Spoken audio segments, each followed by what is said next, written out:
The evolution merger strategy for recruitment agencies. What is it and how can you use it to create a business? That's what we're talking about in this video. So what is the evolution merger strategy? Well, this strategy was created based on the usual arguments that normally pop up when mergers happen. If you've not seen my video on the nut and bolt strategy, go and watch that next. But before we get into this, let's talk quickly about how you would normally do a merger between two or more companies. And for this example, we'll keep it simple and just use two companies that are coming together. So let's say you find a company that it makes sense to acquire it, and by acquiring it, you create all these synergies between the two businesses, like cross-selling your product offerings to their clients and vice versa. But you approach the owner of the business and they say they aren't interested in selling, but they can see the benefits of coming together. And so you decide to merge the two companies together. So how would you do that? We'll talk about the normal way of doing it, and then we'll talk about this alternative method. So the first thing to do is you'll set up a new business that will be a holding company for both your business and theirs.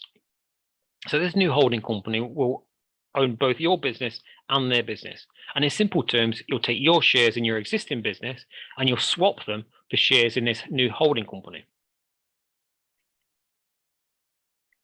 Now, how to do that is you'll use a metric that works for both businesses.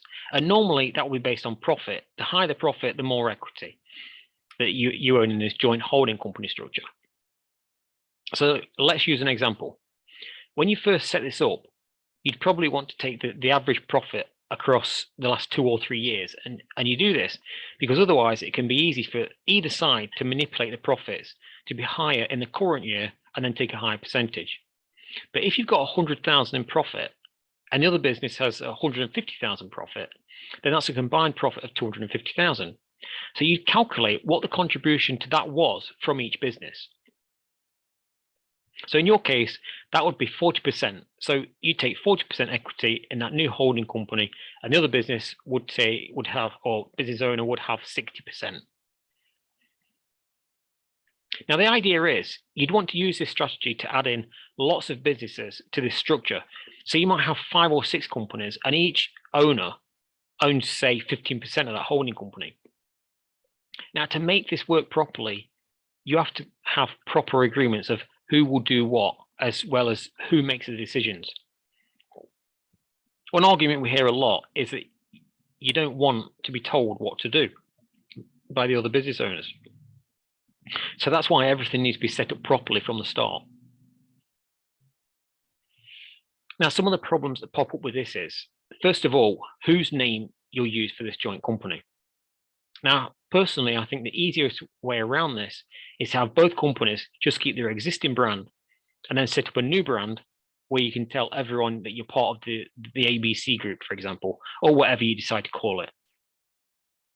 But that group brand name isn't connected to either business. That way, nothing changes in terms of your identity and nobody's ego gets hurt. But it gives you that connection to the other company. So it's easy to do things like cross-selling to their clients and vice versa, because you can say, I've got this other product offering that I'd like to sell to my clients, and we're part of the ABC group together. The second point, which is more what this strategy is about, sometimes you'll find that one business might be aggressively growing while the other is just ticking over. But let's imagine the previous example. Let's say you're the business with the 40% equity, but within 2 years, you've tripled your profit and you've now got 300,000 in profit, whereas the other company is still making the original 150,000 in profit. If your equity stake was still the same, you'd be pretty annoyed. So what do you do? What you do is to rebalance the shares every year based on that metric that you used. That way, it encourages everyone to be growing so they can maintain the same level of ownership or they can increase it. It becomes a bit of a competition. Now, obviously, it doesn't really matter what the amount of equity each person owns unless you're selling the group. And you should have a rule for things like dividend distribution before any of this was set up anyway. The other issue we've touched on, you don't want someone else in the group telling you how to run your business. So the answer to this is each business operates independently.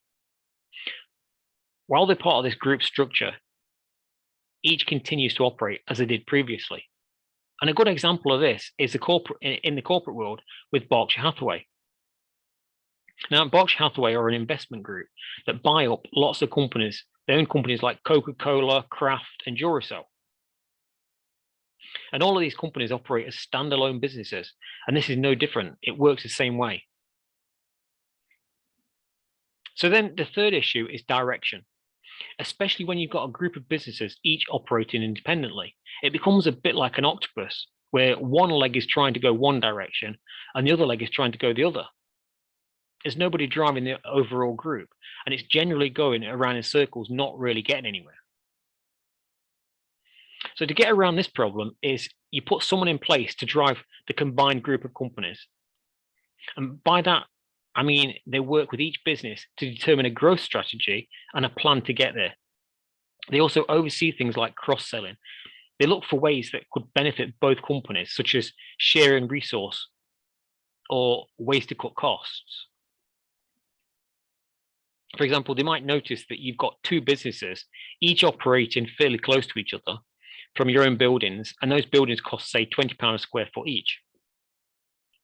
But if you were to put both businesses in the same building, perhaps even on separate floors, you could reduce that cost down to, say, £15 a square foot and have a better quality building along with it.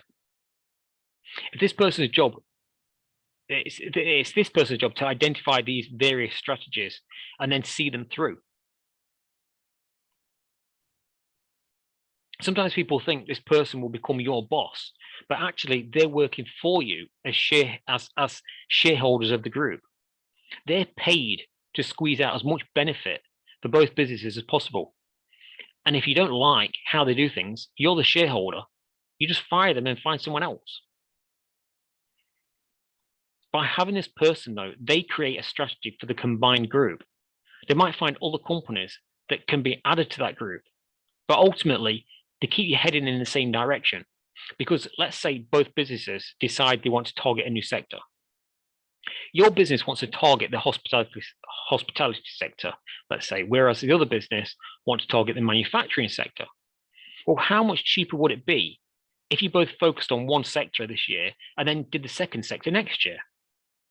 Without having this person driving it, setting the strategy with both companies, then you'd both go pulling in different directions. When you could focus your combined efforts on one and recover your investment much faster. So what are the benefits of using this strategy? Well, the obvious one is you can rebalance the shares. It encourages everyone to keep growing, and so everyone benefits. The second benefit, let's say one day you wake up and you decide you want to sell your business. Now, the cost of getting the business ready to sell, then looking for a buyer, it would be a full-time job for at least 12 months. And then you'd have to have a tie-in that might mean you're still there 3 years after the sale is completed. And that's if you manage to find a buyer at all, because 98.7% of businesses listed with brokers never sell. With this model, you're already working with people within that group structure anyway. They know your business. They know everything is operating okay. So what you can do is you just agree to sell your shares to the other businesses in that group. That way you get your money and you aren't tied in for 3 years with the new owner trying to find excuses not to pay you the money. And the best part of all, it can happen immediately. It's already part of your group structure. So you don't need to prepare the business to sell or start trying to find a buyer. It happens straight away. Within 3 months, you can be out of the business and working on your new projects.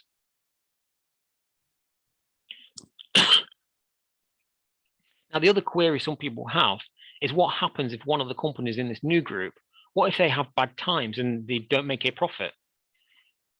That could obviously impact the whole group. And in that case, you have two options. You can agree to keep them in the group and adjust the shareholding structure, or you can unwind them from the group structure as if they were never involved. If you think back to the rebalancing of the shares that we talked about, well, if the balancing is based on profit and one business doesn't make any profit, well, that would mean the shareholding is zero anyway. But it might be that keeping them in that group structure as value to the other businesses. So in that case, you might not want to remove them from the group. So instead, you might give them a nominal 5% shareholding, let's say, and help them to turn it around. It's really up to you. That there's no fixed rules. The other benefit of using this strategy is the larger the combined group is, the larger the contracts you can take on. Normally, when you tender a contract, they'll only award you a contract that's worth, say, 10% of your total revenue. So if you've got 500,000 in revenue, the maximum contract you'll get is 50,000. But if you're part of a group doing a combined 5 million revenue, then suddenly you can access contracts up to 500,000 instead.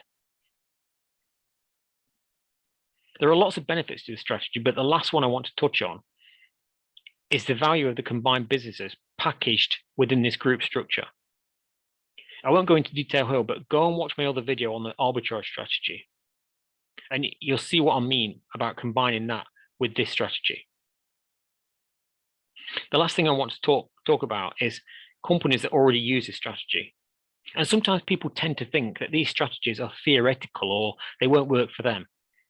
So I wanted to use one example that is very public, so much so that it's actually a public company that my partner set up by using this strategy and then took it public.